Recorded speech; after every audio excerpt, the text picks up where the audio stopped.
ṣe Ọlọ́run ẹni tí Ọlọ́run ti ń lò fún àkókò yìí àwọn náà ni evangelist Williams tí Ọlọ́run ti ń lò láti ìjẹta mo gbàgbọ́ pé lẹ́ni ó bá ògo tirẹ̀ pàdé nígbà ó ṣe pè wọ́n. God bless you.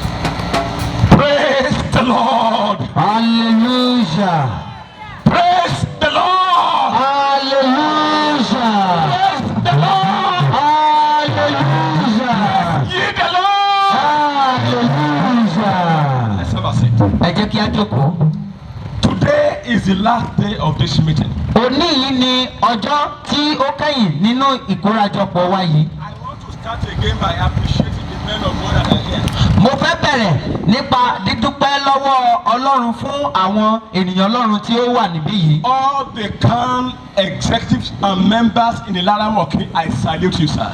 Gbogbo ẹ̀yin ẹgbẹ́ àjùmọ̀ṣe onígbàgbọ́ àti adarí wọn, mo dúpẹ́ lọ́wọ́ yín sà. The Lord that called you will never leave you. Ọlọ́run tó pè yín kò ní fi yín sílẹ̀. We will never miss our reward eternally. A ò ní sọ èrè ayérayé wa nù. God himself will support you. Ọlọ́run fúnra rẹ̀ yóò sì tì yín lẹ́yìn. Also support your family. Yóò sì ti ìdílé yín lẹ́yìn. All sense of humility, I recognize you, sir. Pẹ̀lú ìrẹ̀lẹ̀ gbogbo mo kí yín pé ẹ ṣé. I want to appreciate the choir. Mo fẹ́ dúpẹ́ lọ́wọ́ àwọn ẹbí akọrin. You are so wonderful. Ẹ jẹ́ ẹni ìyanu. When you were singing, Nígbà tí ẹ̀ ń kọrin, I start to feel how heaven will be. mo bẹ̀rẹ̀ sí ní rò ó bí ọ̀run yóò ṣe rí. The Lord will continue to bless you. Ọlọ́run yóò máa bùkún fún yín. Your voice will go to places. Ohùn yín yóò lọ sí bí gbogbo. At the end, where the angels are singing, you will not be found missing. In the name of Jesus. Bákan náà, mo fẹ́ dúpẹ́ lọ́wọ́ kábíyèsí Likewise, I want to thank the king àti gbogbo àwọn olóyè ìlú yìí. and all the chiefs in this town. Láìsí approval wọn, we may not be able to be here. Without their approval, we will not be here. Mo gbàdúrà fún yín sà, Olúwa dì yín mú. I pray for you, sir. Ní May ìgbà God tí uphold yín you. ìlú arójú aráyè. During your time, the land will be peaceful. Lágbára Ọlọ́run, ìlú yóò tẹ̀síwájú. By God's grace, this town will move forward. Àlàáfíà ló yóò máa bá yín gbé. And the peace of God will live with you. Kábíyèsí náà Olúwa yóò dì wọ́n mú. God will hold Kábíyèsí. Olúwa yóò gbé wọn ró. God will uphold him. Ọwọ́ ìyanu Ọlọ́run yóò wà lórí wọn. The wonderful hand of God will be upon him. Àwọn àdúrà tá à ń gbà fún wọn ní kọ̀kọ̀ tí wọn ò mọ̀ yóò ṣẹ lórí wọn. The prayers will be praying for him secretly shall come to pass over him in Jesus' name. I want to recognize to àwọn ìránṣẹ́ Ọlọ́run tó tẹ̀lé wa gbogbo tó wà níbí.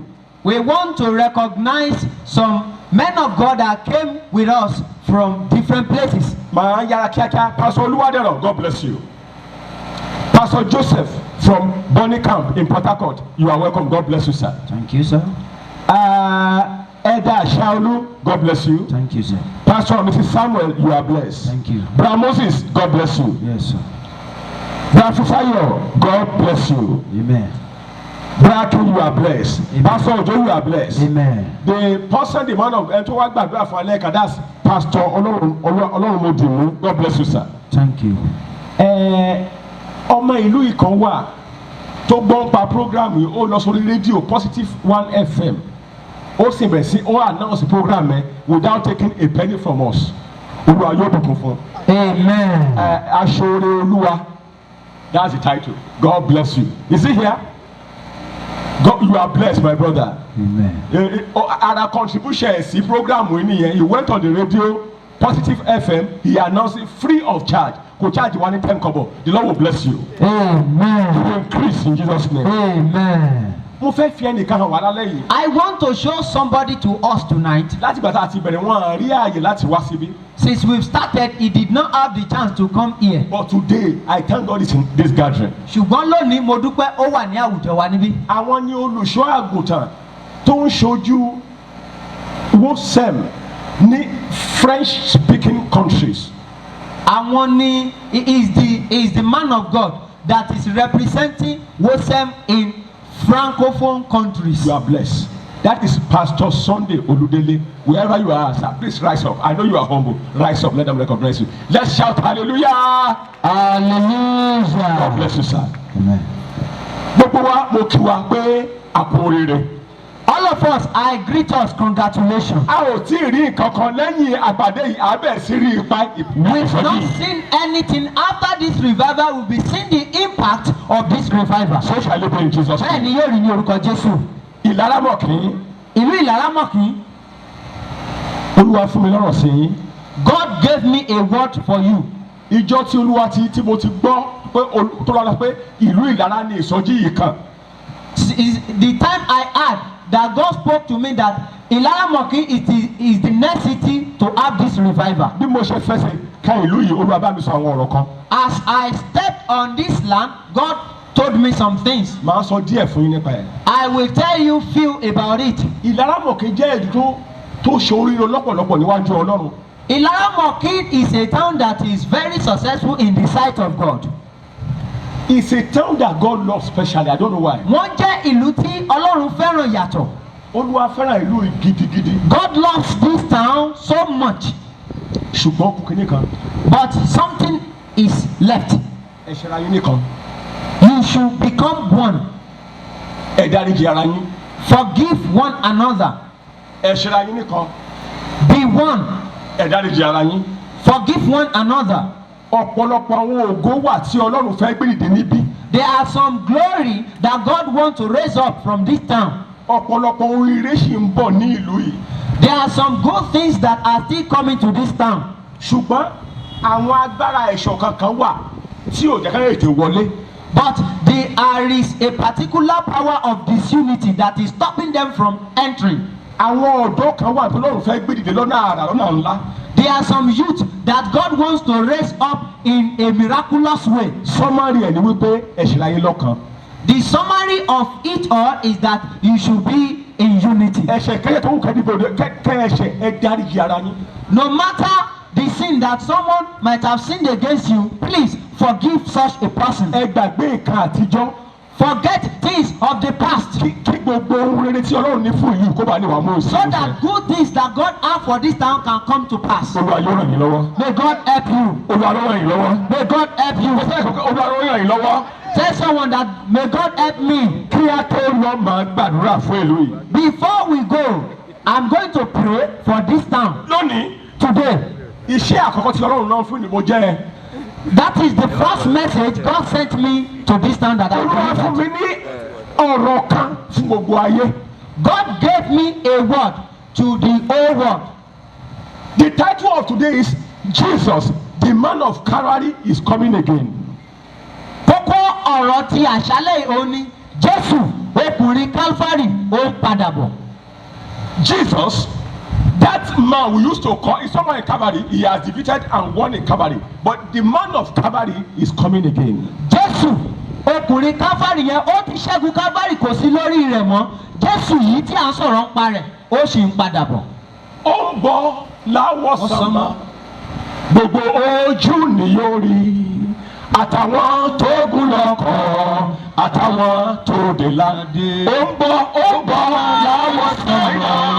Gbogbo ojú ni yóò rí. Àtàwọn tó gún lọ́kọ̀, àtàwọn tó dé ládé. Ó ń bọ̀. Gbogbo ojú ni yóò rí. Àtàwọn tó gún lọ́kọ̀, àtàwọn tó dé ládé. Ó ń bọ̀ láwọ̀ sánmà. Gbogbo ojú ni yóò rí. Àtàwọn tó gún lọ́kọ̀, àtàwọn tó dé ládé. Ọba àwọn ọba mo gbé yín ga. Thank you, Father. Ìbẹ̀rẹ̀ àti òpin. Thank you. Ẹni ìṣíwájú àti ẹni ìkẹyìn. Yes. Apá ńlá tó sọ ní ayé ró. Ọlọ́run alágbára. Òbírí ọba tí ń pàjọ́ ikú dà. Ọba tó tẹ́ kámà bí ẹni ń taṣọ. Ọlọ́run àgbáyé. Ọba tó jókòó lọ́run tó fi àìṣe àpòrísẹ̀ rẹ̀ sí. Agbé yín ga yín lógo. Adúpẹ́ fún ìlú Ìlaramọ̀kì. Adúpẹ́ fún ọ̀rọ̀ ńlá tí ohun tí ẹ ti ṣe àti ohun tí ẹ ó tún ṣe ní àṣálẹ́ yìí. Yes. A fi gbogbo ògo fún yín. Lórúkọ Jésù Olúwa gba ọpẹ́ wa. Amen. lórúkọ Jésù Olúwa gba ìyìn wa. Àmín. Mo gbàdúrà ní àṣálẹ́ Olúwa ṣí wa lọ́kàn. Àmín. Olúwa jẹ́ a rí ọ. Àmín. Olúwa jẹ́ a gbọ́ òun. Àmín. Láti orí ìtẹ́ wa Olúwa sọ̀rọ̀. Àmín. Ọ̀rọ̀ agbára Olúwa sọ. Àmín. Ọ̀rọ̀ àsìkò yìí Olúwa sọ. Àmín. Ọkàn láti gba ọ̀rẹ́ Olúwa fún wa. Àmín. Ní ìkẹyìn òpin ọjọ́ ìní jẹ́ kí a ní ayọ̀ tó kún. Àmín. Ohun tí ẹ fẹ́ ṣe Olúwa ṣe láàrin wa. Àmín. Ògo ni fún orúkọ ọmọ yín. Hallelujah. Ní orúkọ Jésù Kristi Olúwa wa. Àmín. Ọ̀rọ̀ yìí òun ṣe bàbàrà láàrin ìjọ. This statement is not new in the church. Ṣùgbọ́n gẹ́gẹ́ bí ìpè olùṣọ́ àwọn olùṣọ́ àgùntàn kì í ṣọ́tọ́ lè máa sọ every Sunday. According to the calling of the pastors, is not what they can be saying on every Sunday. Bí ó ṣe bẹ́ẹ̀ ṣọ́ọ̀ṣì wọn á túká. If not because of that, the church will scatter. You don't tell them how people will go Presbyterians, how they will make it, how they will go and get visa and go to US, then you won't be able to maintain your people. Tí o bá bá wọn sọ bí wọ́n ṣe máa dolówó dọlọ́rọ̀ gba ìwòsàn gba ìwé ìrìnnà lọ sí ìlú òyìnbó wàá kàn rí pé wọ́n kò ní ìjọ rẹ ni. But this serious message God gave me as a person Ṣùgbọ́n ọ̀rọ̀ tó ṣe gbòógì tí Ọlọ́run fún mi gẹ́gẹ́ bí ẹnìkan. is that I should go everywhere and prepare his people for his second coming. Ó ní kí n lọ sí ibi gbogbo láti lọ pèsè àwọn ènìyàn rẹ̀ sílẹ̀ fún ìpadàbọ̀ rẹ̀ lẹ́ẹ̀kejì. Listen to me. Gbọ́ mi, Gẹ́gẹ́ bí ènìyàn ẹlẹ́ran ara. as a human being, Mo wo ẹ̀rọ ọ̀rọ̀ ẹ pé ṣé ìgbọ́ èyí tí màmá bá kiri náà ṣé kò sí mẹ́sẹ̀gì mi tí mo lè preach ni why should it be that alone? I began to wonder that is it this kind of preach? Ní àyègbà mìíràn màá fẹ́ yẹ̀bẹ́ fún ọ̀rọ̀ náà. But because torí àánú Ọlọ́run But because of the mercy of God, he will come back to the message. a mi padà lọ sí ọ̀rọ̀ yẹn. Jésù Jesus, ọkùnrin Calvary the man of ó ń Calvary, padà bọ̀ lẹ́ẹ̀kejì. he is coming again. Ọ̀rọ̀ àkọ́kọ́ ni pé báwo ni mo ṣe mọ̀ how do I know? The first thing is that how do I know? Báwo ni mo ṣe mọ̀? How do I know Báwo ni mo ṣe mọ̀? that he is coming back the second time? Pé ó padà bọ̀ lẹ́ẹ̀kejì. Àwọn ọmọ lẹ́yìn Jésù The disciples of Jesus Christ, wọ́n lọ bá ń jọ́ kan they went to him one day. wọ́n lọ béèrè ìbéèrè lọ́wọ́ rẹ̀. They began to ask him questions. Ìbéèrè yìí wà nínú ìwé Matthew 24 verse 3.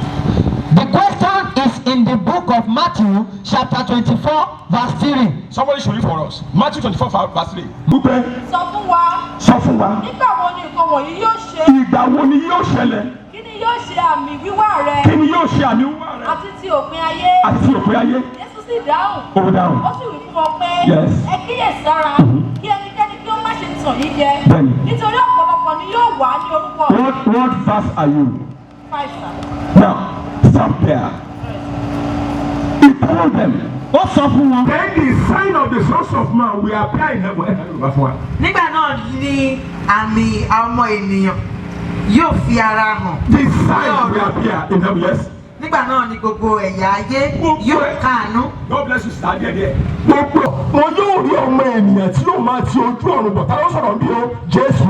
Yes. Tí àwọn tí ohun ìpè ńlá. Yes. Wọ́n ó sì kó gbogbo àwọn àyànfẹ́ rẹ̀ láti orí igun mẹ́rẹ̀ẹ̀rin ayé jọ. Hallelujah. Praise God. Láàárín àwọn àyànfẹ́ a ò ní wá yín tì. Among the beloved, you will not be found wanting. Ní ìgbà tí wọ́n bi Jésù pé nígbà wo ni When they asked Jesus that, what time? òun ló sọ fún wọn yìí. This is what he told them. Even the angels established it that Jesus is coming back. In the book of Acts chapter 1 verse 10 and 11. Somebody read it. Nínú ìwé iṣẹ́ àwọn àpọ́sẹ́lì orí ìkẹwàá orí kìíní ẹsẹ̀ kẹwàá títí dé ìkọkànlá. Jésù sọ pé òun bọ̀. Yes. Áńgẹ́lì sọ bákan náà. Jesus said he is coming. Sì ti tẹjú mọ́ ojú ọ̀run Wọ́n Jésù ti lọ́gbà ẹ̀ wọ́n bẹ̀ sí wọn ọ̀rọ̀ báyìí. Yes. bí ó ti ń re òkè. Bó ṣe rò kìlẹ̀. Kíyèsí àwọn ọkùnrin méjì aláṣọ àlà dúró létí ọ̀dọ̀ wọn. Bẹ́ẹ̀ni. Tí wọ́n sì wí pé Yes. ẹ̀yin ará Gálílì Bẹ́ẹ̀ni. èéṣe tí ẹ fi dúró tí ẹ̀ ń wo ojú ọ̀run. Yes. Jésù náà yìí Bẹ́ẹ̀ni. tí a gbà sókè ọ̀run Yes. kúrò lọ́wọ́ yín Yes. yóò padà bẹ́ẹ̀ gẹ́gẹ́ bí ẹ ti rí i tí ó ń lọ sí ọ̀run. Hallelujah. Praise God. Jésù. Ìdáhùn ẹ̀ wà nínú Paul dáhùn nínú ìwé 1 Thessalonians chapter 5 verse 1 and 2. The answer is in 1 Thessalonians chapter 5 verse 1 and 2. àti ìgbà wọn ni. Yes. Ará, ẹ̀yin kò tún fẹ́ kí a kọ ohunkóhun sí yín. Yes. Nítorí pé ẹ̀yin ti ara yín mọ̀ dájúdájú pé ọjọ́ Olúwa ń bọ̀ wá gẹ́gẹ́ bí olè lóru. Hallelujah. Praise God. Nígbà àkọ́kọ́, Paul ní ọjọ́ Olúwa ń bọ̀ bẹ́ẹ̀ kí ni o gẹ́gẹ́ bí olè lóru. He said concerning time, the day of God cometh at night like thief. Jésù náà tó fi sílẹ̀ pé ní ìgbà what time are you coming? Jésù náà ti gbílẹ̀ nínú the same book of Matthew 24 verse 38 and 39. Yes, somebody. Matthew 24 verse 38 and 39. Títí omi fi dé Yes. tí ó gba gbogbo wọn lọ. Yes. Gẹ́gẹ́ bẹ́ẹ̀ ni wíwá ọmọ ènìyàn yóò rí pẹ̀lú. Hallelujah. Praise God. Torí ìdí kan a ò ní lè ṣe ọ̀pọ̀lọpọ̀ ọ̀rọ̀ lórí bíbá yìí. Because of some reason, we won't be able to make some explanation on this Ọ̀rọ̀ place. tí Jésù sọ ni pé a lè fiwé ìgbà tí inú àwa tó bẹ́ẹ̀ tó mi dé Bíbélì wípé bẹ́ẹ̀ ni ìwà ọmọ rẹ̀ yóò ṣe rí. Yes. Jesus Christ qualified his second coming like with that of the time of Noah, when people were doing whatsoever they like. They were doing marriage ceremony, burial ceremony, buying land, building houses, buying cars. They were just doing diverse kind of thing. But he began to tell them that the second coming of him is like that of time of Noah. Hallelujah. Praise God. Báyìí táwọn ọmọ ẹ̀ pé ó ń bọ̀ tó ń gán sọ pé ó ń bọ̀ tí á lè sọ pé ó ń bọ̀ kí ni ká ṣe. Now that we know he is coming and he has even told us that he is going to come, what shall we do? Ó dáhùn rẹ̀ Jésù dáhùn rẹ̀ kó tó lọ. Jesus answered this before he Ó wà left. ní Matthew 24:42. Is in Matthew 24:42. Mákàbí yes Yorùbá. Nítorí náà, Nítorí náà, Yes. ẹ máa ṣọ́nà nítorí tí ẹ̀yin kò mọ wákàtí tí Olúwa yín yóò dé. Hallelujah. praise Ó God. tó ṣẹ̀ṣẹ̀ pé ó ẹ máa ṣọ́nà. Said be watchful. Bàbá ẹ máa ṣọ́nà. Be watchful. Màmá ẹ máa ṣọ́nà. Mama be watchful. Ẹ̀yin ọ̀dọ́ ẹ máa ṣọ́nà. Youth be watchful. Torí pé a ò mọ ìgbà tó lè dé. Because we don't know the time that Ojú ìṣòro láti máa ṣọ́. You must be born of God. a gbọ́dọ̀ bí ọ nípa ti Ọlọ́run. Be sure of your salvation.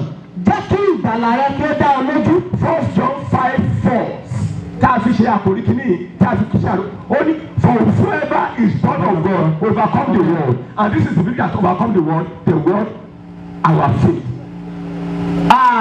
Àkọ́kọ́ ni a rí nínú ìwé Jòhánù kìíní orí ìkarùn-ún ẹsẹ̀ ìkẹrin tó sọ wípé ẹnikẹ́ni tí a bí nípa ti Ọlọ́run. As many as receive him he gave the right to become the sons of children of God. Ni a fún ní agbára láti di ọmọ Ọlọ́run. And nígbà tí Nicodemus lọ bá Jésù kí ni máa ṣe except a man be born again you can go. When Nicodemus went to Jesus that what am I going to do? Ó sọ wípé àfi tí a bá tún ènìyàn bí. Èkejì The second one. ẹ má gbàgbé bá a ṣe wash hand wash. Àbí a ṣe ṣọ́nà. A gbọ́dọ̀ di àtúnbí.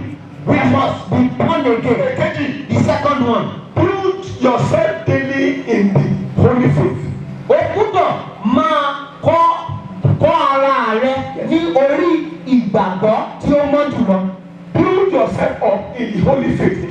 Build yourself up on your most holy faith. Keep yourself in the love of God. Just say it like that. Build yourself up. Máa kọ́ ara rẹ lórí ìgbàgbọ́ rẹ èyí tí ó mọ́ jùlọ. How do you prepare for constant prayers? Yes. Lọ́nà wo ló fi lè ṣe léyìí? Gbígbàdúrà nígbà gbogbo. 1 Thessalonians 5:17 says pray without ceasing. Ìwé tí wọ́n sọ yẹn ó sọ wípé kí a máa gbàdúrà ní ìgbà gbogbo. Study the word of God daily. Máa ka ọ̀rọ̀ Ọlọ́run lójoojúmọ́. Joshua 1:8. This book of the law will not depart from God. Ìwé Joshua orí kìíní ẹsẹ̀ kẹjọ ó ní ìwé òfin yìí kò gbúdọ̀ kúrò ní ẹnu rẹ ṣùgbọ́n àwọn ó máa ṣe àṣàrò nínú rẹ̀ lọ́sàn-án àti ní òru nígbà náà ni wọ́n lóò ní àṣeyọrí rere. The first way to wash is you must be sure of your salvation. Ọ̀nà kìíní tó o lè máa fi ṣọ́nà ni pé ìgbàlà rẹ gbúdọ̀ dájú. The second thing is that you must build just your holy faith. Ìkejì ni pé gbígbé ara rẹ lórí ìgbàgbọ́ rẹ tí ó mọ́ jùlọ. Ìkẹta, The third one. ẹ gbọ́dọ̀ làkàkà láti sá run away from all form of evil. Ẹ sá fún ibi gbogbo. You must strive to flee from every form of evil. Ẹ sá fún ohun tó ń ṣe ibi. You will flee for every form of evil. 1 Thessalonians 5:22 sọ pé abstain from every form of evil and sinful tendencies. Ó ní kí o yà fún ohun tí ó jọ ẹ̀ṣẹ̀ tàbí tí ó fi ara jọ ẹ̀ṣẹ̀. àrí bí Joseph kò ṣe sá fún Potiphar. We saw how Joseph ran away from Potiphar's wife. kí ojúmọ́ rí bí gbogbo ara ní kíni o. For your eyes not to see evil, all your body will run. Ọlọ́run ò ní ṣe yẹn fún wa, àwa la máa ṣe fúnra wa. God will not do that for us. It is we that will do it by ourselves. Ibi rèé sá fún. This is evil. You run away from it. Ọ̀nà ẹ̀ṣẹ̀ rèé sá fún. This is the way of sin. You run away from it. A ò lè gbé ju Sàtánì lọ. We can never be wiser than Satan. Deliberate running away from all evil. Pípinnu láti sá kúrò ní ọ̀nà gbogbo tó jẹ́ ti ẹ̀ṣẹ̀. Ìkẹrin, avoid deception. The fourth one is kí o yẹra fún ẹ̀tàn. Ẹ̀yin ènìyàn ní àkókò yìí, ẹ yẹra fún ẹ̀tàn. People are deceased from deception. Ádámù àti Éfà àtàwọn jẹ́ nínú ọgbà Édẹ́nì. Adam and Eve were deceived in the garden of Eden. Ẹ tó tàwọn jẹ́ ń gbà ẹ́ ṣì wà láàyè báyìí síbẹ̀ sí. The person that deceived them that time is still alive, hale and healthy now. A gbọ́dọ̀ yẹra avoid deception. We must depart from every form of deception and yẹra fún ẹ̀tàn gbogbo. Mark chapter 13 verse 5 to 6 sọ́wọ́n ìṣòro. Ìwé Máàkù orí ìkẹtàlá ẹsẹ̀ ìkarùn-ún kí ènìyàn kan gbé kà fún ọ. Mark 13 5 to 6 yes. Jésù sì dá wọn lóhùn. Jésù dáhùn pé. Ó bẹ̀rẹ̀ sí ìsọfún. Ó bẹ̀rẹ̀ sí í sọ. Yes. Ẹ kíyèsára. Ẹ kíyèsára. Ẹnikẹ́ni tí ó má ṣe tàn yín. Ẹ má ṣe ẹ̀yin náà ẹ̀yin jẹ́kẹ́nikẹ́ni ó tàn yín jẹ. It is you that will not allow anyone to deceive you. Don't allow anybody to deceive you. Má ṣe gba ẹnikẹ́ni láyè láti tàn án jẹ. Ẹ̀dọ̀ tí Bíbélì sọ. Do you know what the Bible says? Ẹ̀dùn bá ti ṣe lòdì sí Bíbélì sọ ẹ má gbàgbọ́. Anyone that does contrary to what Bible says, don't believe such a person. Ẹ̀tọ́ fún ayé láyé òde òní. Deceit is in the world so much nowadays. Ọ̀nà tí a gbà to watch is one of it is we must avoid deception. A way to to be watchful is to yẹra fún gbogbo àwọn ẹ̀tàn. Just take it that no one deceive you. Ó ní ṣọ́ra kí o má ṣe jẹ́ kí ẹnikẹ́ni kí ó tàn án jẹ. For many will come in by my name. Ó ní ọ̀pọ̀lọpọ̀ jọ ẹ̀tàn. For false Christ and false prophet will rise and show sign and wonder to deceive if possible the elect. Ó ní ọ̀nà méje tí a fi máa kíyèsára. 7 ways by which you will be watchful. Àkọ́kọ́ agbọ́dọ̀ wa tó dá ọjọ́ pé àjèjì àtòbí. The first one we should be sure of our salvation. Méjì agbọ́dọ̀ build yourself daily in the holy faith. O gbúdọ̀ máa gbé ara rẹ lórí ìgbàgbọ́ tí ó mọ́ jùlọ. Ìkẹta deliberate running away from all form of sin. The third one is kí ìwọ fúnra rẹ kí o pinnu láti sá fún gbogbo ohun tí ó bá jọ ẹ̀ṣẹ̀. Ìkẹrin avoid deception. The fourth one is kí o yẹra fún ẹ̀tàn. Ìkarùn-ún learn to forgive. The fifth one is kọ́ bí a ti ń dáríjì mi. Learn to forgive. Kọ́ bí a ti ń dáríjì mi. We are human. A jẹ́ ènìyàn. Kò lè ṣe ká má ṣe ara wa. There is no how we will sin against each other. Ọmọ máa ń ṣe bàbá. The son can sin against the Ìyàwó father. máa ń ṣe ọkọ. The wife can sin against the We husband. must forgive A ourselves. gbúdọ̀ máa dáríjì ara wa. Ọ̀nà tí a fi ń wash fún ìpadàbọ̀ ẹ̀mí eléyìí. That is the way we can use to wash for a second coming. Forgive your wife. Dáríjì ìyàwó rẹ. Forgive your children. Dáríjì àwọn ọmọ rẹ. Forgive your neighbor. Dáríjì àwọn ará rẹ. Forgive even your pastor. Dáríjì ìránṣẹ́ Ọlọ́run rẹ. He is a human being. Nítorí pé ènìyàn náà ni. Forgive your colleague. Ohun tí a fi ṣọ́nà. You must be sure you are born again. Ó gbúdọ̀ dá ẹ lójú pé o ti di àtúndí. Number 2. Ìkejì. Build yourself daily in your holy faith. Gbígbé ara rẹ sókè lórí ìgbàgbọ́ rẹ tí ó mọ́ jùlọ. Number 3. Ìkẹta. Deliberately run away from all form of evil. Pípinnu láti sá fún ohun gbogbo tí ó farajọ ibi. Number 4. Avoid deception. Ìkẹrin òní gbé kí o yẹra fún ẹ̀tàn. Number 5. Learn to forgive. Ìkarùn òní gbé kọ́ láti dáríjì mi. Number 6. Ìkẹfà. Ensure you are led by God in every step you take. Rí wípé adarí rẹ láti ọwọ́ Ọlọ́run ìgbésẹ̀ tí ó máa gbé. má ṣe gbé ìgbésẹ̀ kankan láì jẹ́ pé Ọlọ́run tọ́ ọ sọ́nà. Don't take any step without God being the one leading you. Amen. Àmín. Romans chapter 8 verse 14.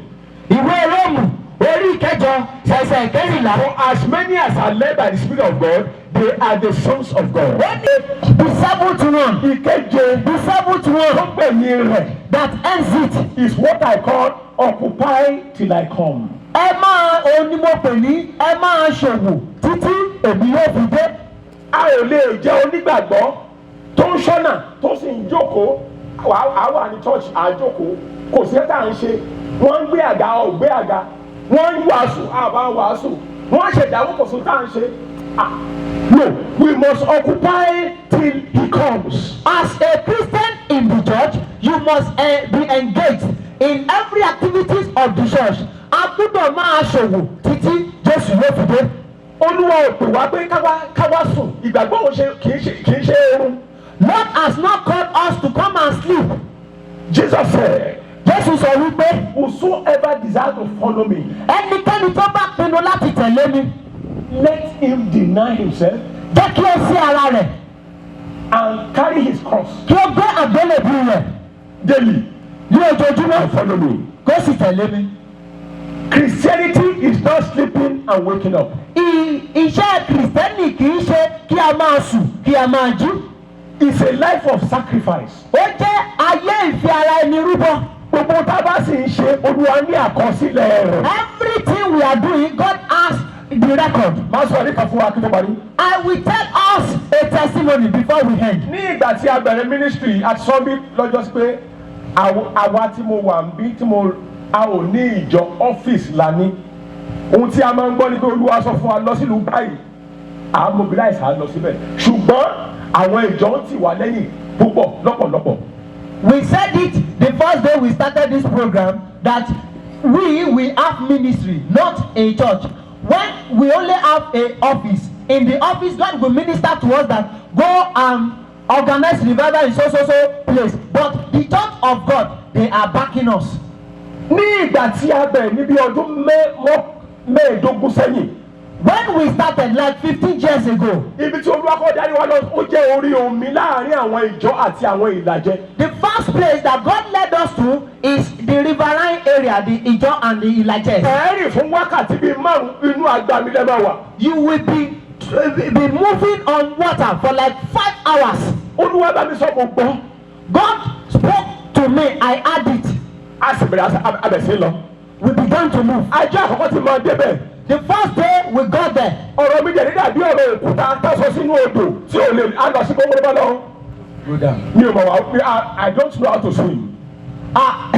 My issue was like a stone being thrown into river. It will sink. Èmi rè mi ò mọ bí àti ń wẹ̀. Ṣùgbọ́n Olúwa ní ká lọ. But God said we should go. Hallelujah. Praise God. Ní ìgbà tí a dé agbami. When we got to the river place, Tí mo rí bí omi ẹ ṣe ń fì. and I saw the wave of the water. Ènìyàn ní omi ò ṣe I àjẹlẹ̀. am a human being, I'm not an Mo angel. gbójú sókè. I looked up. Mo ní Olúwa I said, Lord, ní ọwọ́ rẹ ni mo fi ẹ̀mí mi lé. unto you I commit my life. Tó bá jẹ́ ìná àkókò lẹ́ máa ṣe. If it is you, what are you going to do? Agbami rè lọ́tún. This is water here. Agbami rè lọ́sì. This is water Mi there. ò sì mọ̀ wẹ́wẹ́. And I don't know how to swim. O ojú rí.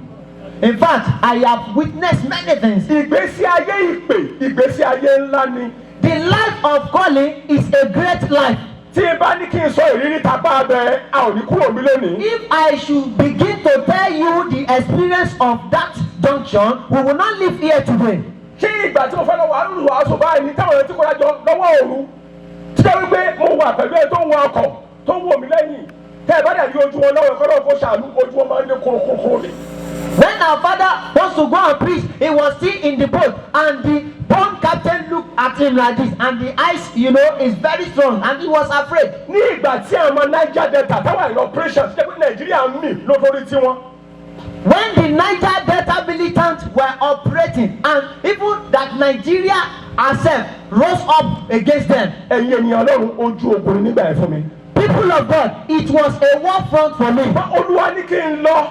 But the Lord said I should go. nípa orí ọ̀fẹ́ rẹ̀ mo mọ ohùn rẹ̀. Through his grace, I know his voice. ètò wa kí ni ó wò mí lẹ́kùnrin ó ní pẹ̀lẹ́ o ó ní yes sir yes sir yes sir. The person in the boat looked at me.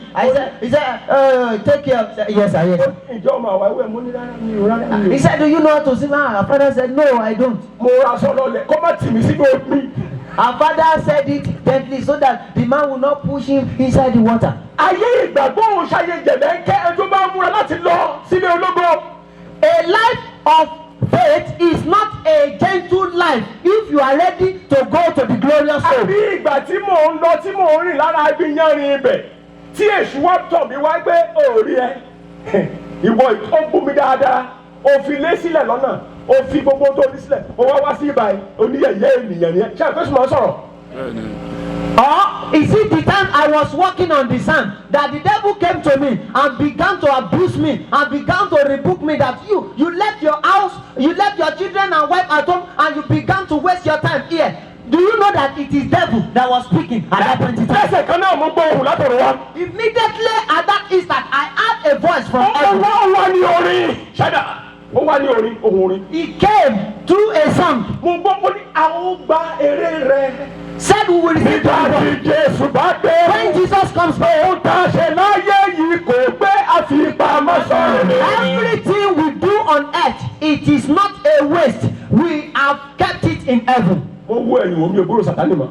I look back, I did not hear the voice of Satan ẹ̀yin again. ènìyàn Ọlọ́run. People of God, ìpè tí a pè wá àti bí a ṣe máa sílẹ̀ ìkànnì àkọ́kọ́ wẹ̀ ni pé we must occupy till is come. in our calling that God has called us, ohun tí ó ṣe pàtàkì níbẹ̀ ni pé kí a máa ṣòwò títí yóò fi dé. ọwọ́ tó bá rọ̀ ọ́ ni kí kàwọn sọ ìrọ̀lẹ́ àbí. A idle hands is the devil's workshop. ó ń ṣiṣẹ́ olúwa lọ. Ṣe pàtàkì ní ojú Ọlọ́run. irú ẹni bẹ́ẹ̀ ẹni àyànfẹ́ lọ́dọ̀ Ọlọ́run. That kind of person is beloved in the sight of God. how do we occupy? Báwo ni a ó ṣe ṣòwò? you can use your time for God. Ó lè lo àkókò rẹ fún Ọlọ́run. àwọn ìránṣẹ́ wọn tẹ̀lé wọ̀nyí tátẹ̀ ntánṣẹ́ tájọ wá many of them have their churches sound churches. These men of God that came to me, that came with me, they have their churches. Wọ́n ní ìjọ tiwọn tí ó dúró. wọ́n gbàgbọ́ gidigidi nípa èjèrè ọkàn láṣẹ tẹ̀lé láṣẹ. They believe so much in salvation of souls. That is the reason why they came down here with me. you can use your money. O lè lo owó rẹ. àwọn tá a wá síbí àlọ́ owó wa ká tó wá síbí o. We that we have come here, we have used our money before getting here. thank God for can. A dúpẹ́ lọ́wọ́ Ọlọ́run fún ẹgbẹ́ àjùmọ̀ṣe thank onígbàgbọ́. God fọwọ́ ìjòwò tá a tò síta wọ̀nyí. A dúpẹ́ fún àwọn ìjókòó that we have set here. iná yìí tí ò bá jẹ́ tìjọba wọ́n láti fún ẹ̀ lẹ̀ wọ́n máa lè pé ká bẹ́ẹ̀ ni abẹ́ẹ̀kọ́. If this light is not NEPA light, it means that they have bought fuel inside the generator to power it. and the Lord will bless them. Olúwa yóò sì bùkún fún wọn. ohun tí a ṣe yìí ó láwa náà ní owó. What we have done now has cost us money. you must give God something that will teach you. O gbúdọ̀ fún Ọlọ́run ní ohun tí yóò jáde láti inú èrò ara rẹ. kì í ṣe ọ̀rọ̀ owó nìkan. It is not only money. a fẹ́ gbàdúrà báyìí ká tó gbàdúrà. We want to pray, but before we pray, ìkan náà bàbá wa ní olúwa tí a mọ̀ bàbá Adébóyè ìbúwá lábàá wọn dáadáa. one of our fathers, you know, our daddy Adeboye. wọ́n give testimony kan àwọn tá a jọ lọ sí àmọ̀kò deep. He gave a testimony. wọ́n náà lọ sí ìlú wọn. He said they went to his town. wọ́n ṣe ẹran ọ̀gbẹ́ ìyàn síwájú àwọn láti jẹ. They cook bush meat and pounded yam to eat. wọ́n ní ẹ̀mí ẹni káwọn máa jẹ. But that spirit said he should not eat it. ṣùgbọ́n inú àwọn ní kí ló ń wo what are you waiting But for. the stomach said, what are you looking for? Eat. kí àbájọ oúnjẹ. Before you know it, he began to eat. wọ́n ní kọ̀kọ́ táwọn jọ oúnjẹ ẹ̀ tán. He said it was not long after they have eaten the food. lẹ́yìn kan bẹ́ẹ̀ bàbá ẹ̀ máa bọ̀ ẹnìkan ṣàìsàn ó ṣàìsàn ó ṣàìsàn. Someone just ran his out. Someone is sick. Someone is sick. inú dẹ̀ tó kún fún iyán. And the belly is full with pounded yam. àti gbàdúrà náà lé díẹ̀. Even to pray is going to be difficult. bàbá ní àwọn lọ sí ẹ̀yìn lẹ́gbẹ̀ẹ́ igbó lọ́dọ̀ àwọn. Baba said he went to the bush. wọ́n ní wọ́n mú ọwọ́ àwọn wá kì bọ ẹnu wọn. He said he dipped his hand into his mouth. àgbà táwọn di gbogbo kìnnìún tán jẹ ẹja. He vomited every of the food out torí iṣẹ́ olúwa. because of the work of God. tẹ́ ẹ bá bí àwọn àbá tó dòkó wọ̀nyí If you ask these men of God seated, ohun tí wọ́n là kọjá ẹ ò lè mọ̀. what they are passing through, you cannot know. You must occupy till it come. O gbúdọ̀ máa ṣòwò títí yóò fi dé. We must learn how to pray for them. A gbúdọ̀ kọ́ láti máa gbàdúrà fún wọn. We must encourage them. A gbúdọ̀ mú orí wọn yá. Ìpè wọn ò gbọ́dọ̀ dáwọ́ dá. We must not leave them alone with their calling. Those are the way to occupy till it come. Àwọn ọ̀nà tí a ó fi ṣòwò títí yóò fi dé rèé. Bákan náà lálẹ́ yìí, Likewise tonight, a ti wá sílùú Ìlara. we have come to the land of Ilaramokin, A sì ní ìpín láti dé ìlú mìíràn. and we are going to another town. Àwọn kan Ọlọ́run lò láti ti wà lẹ́yìn láti wá síbí. There are some people that God used for us to come here. Ó sì ṣe pàtàkì ká jẹ́ k'Ọlọ́run ó lò wá náà ká gbà tún lè lọ síbi mìíràn. It is important that God will use you to support us to go to another place. Nítorí náà, Therefore, láti inú ọkàn wá, from your heart deep within you, láì sí màgòmágó, without any manipulation, ẹgbẹ́ tó ń gbèrò àti délé nígbà ìkẹyìn. as someone who is planning to go home at the end time, Tí Olúwa bá fi sí yín lọ́kàn if the Lord has put it in your heart láti fi ohunkóhun rẹ mínísírì yìí lọ́wọ́ káwọn tí a ṣe bí kábàá lè ṣe níbi mìíràn. if God has put anything in your heart to help this ministry, that what we have done here, so that we will be able to do it in another place. Àwọn èèyàn wa kan wà ń bí wọn a ní sheet kékeré kan tí wọ́n kọ orúkọ mínísírì sí àti account number rẹ̀ sí.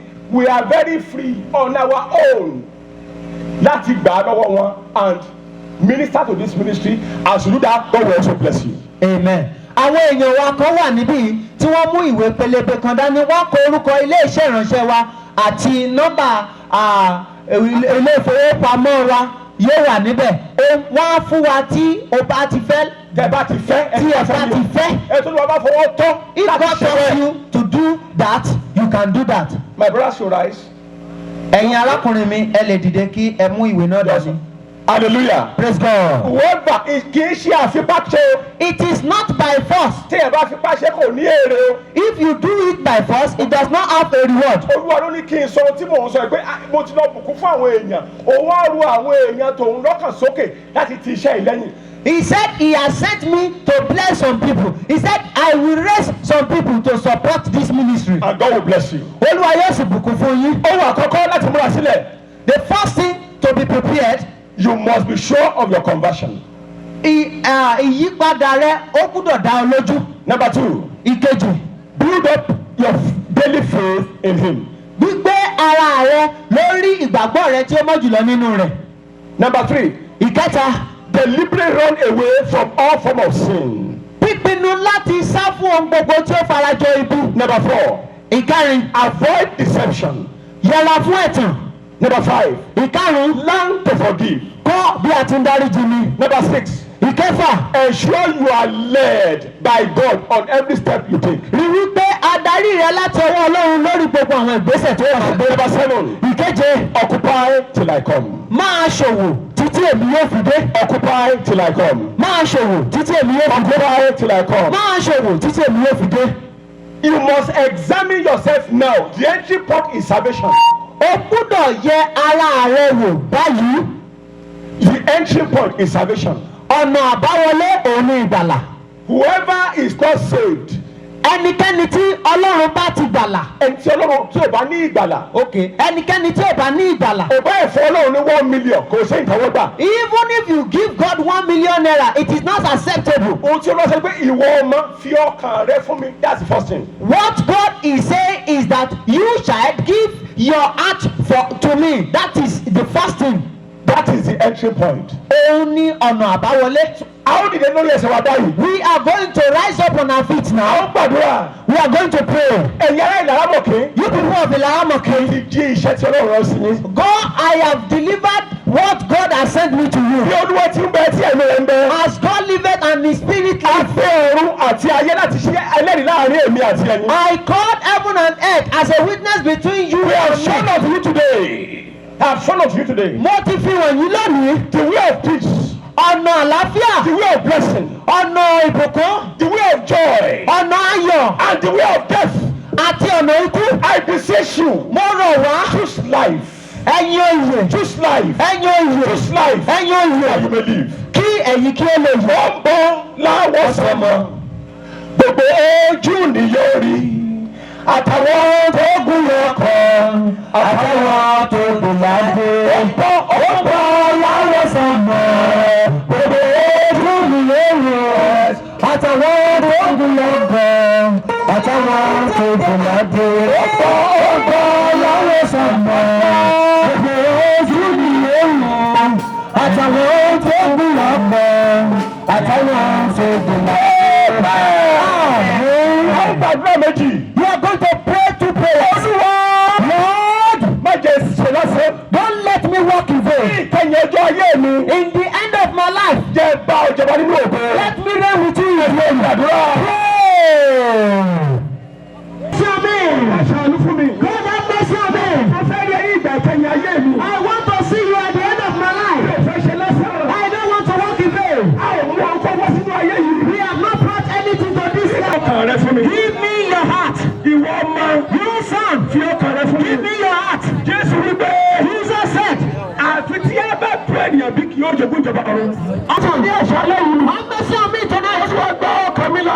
Oh, save my soul. Ọ̀nà mi lọ́wọ́. Help me alone. Ìgbà ìka ìjẹ́ kí n bá ìjọba. At the end time that I will walk with you. Ẹnu rẹ kọ́ gbàdúrà. Ní orúkọ Jésù Kristi, Olúwa wa. Ojú kúrò ní dídì. Let all eyes be closed. Ní Olúwa tó wà wá. Amen. Hallelujah. Ní orúkọ Jésù Kristi, Olúwa wa. Amen. Àwọn kìí ṣe mo fẹ́ gbàdúrà fún lélẹ́yìí. The second set of people I want to pray for is àwọn tí Olúwa fi sí lọ́kàn lẹ́ẹ̀kan tí wọ́n gba ìwé kékeré tí a mú dání yẹn kí wọ́n fi ọwọ́ wọn lé ọkàn àyà wọn.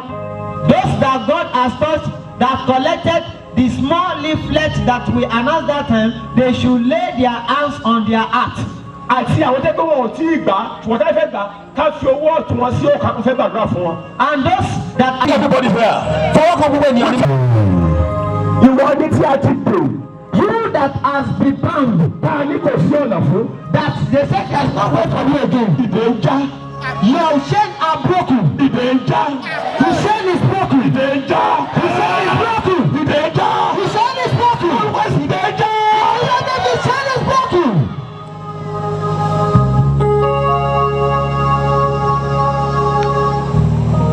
Káyidà. Ilẹ̀kùn ayọ̀ mi ti ṣí. Ọ̀run sì tilẹ̀kùn òru. Ẹ̀mí mímọ́ làlà ṣe gbé iṣẹ́. Tó bá ìwé lọ bàbá. Ilẹ̀kùn ayọ̀ mi ti ṣí. Ọ̀run ti ṣílẹ̀kùn òru.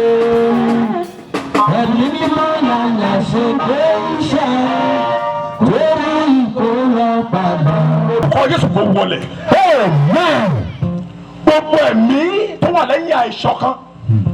Gbogbo ẹ̀mí tó wà lẹ́yìn àìdáríjì ẹni. Orúkọ Jésù kò wọlé. Amen.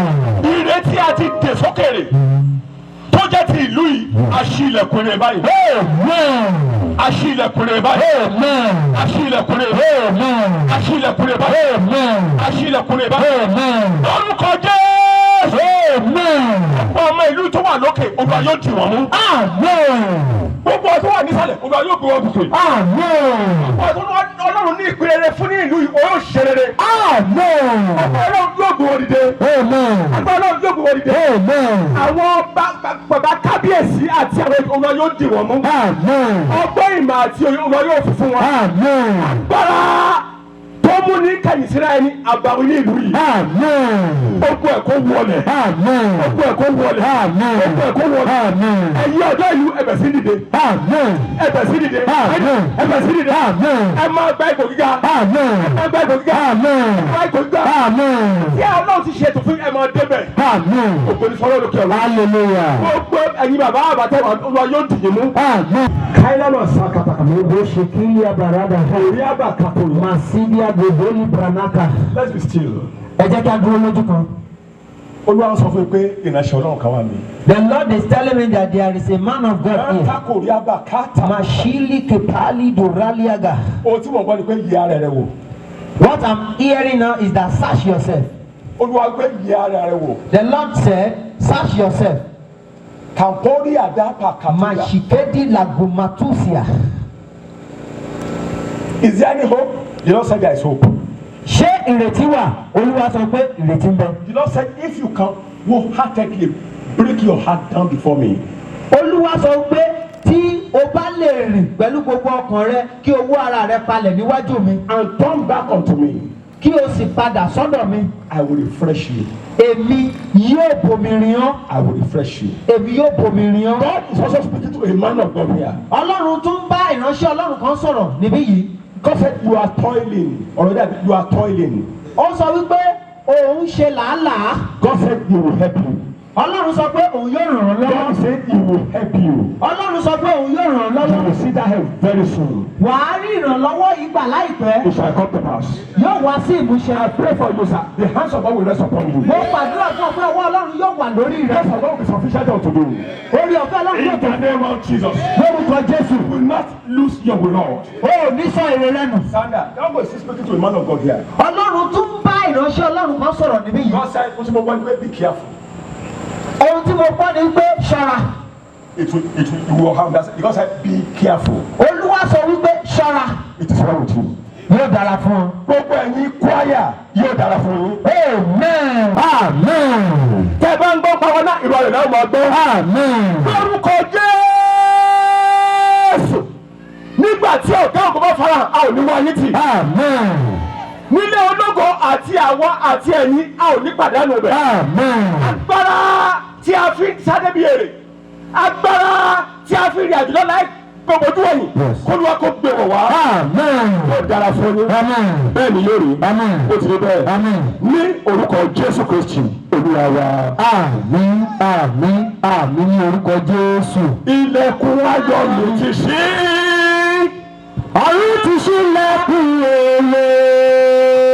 Ẹ̀yin ní màlàlà ṣe gbé iṣẹ́.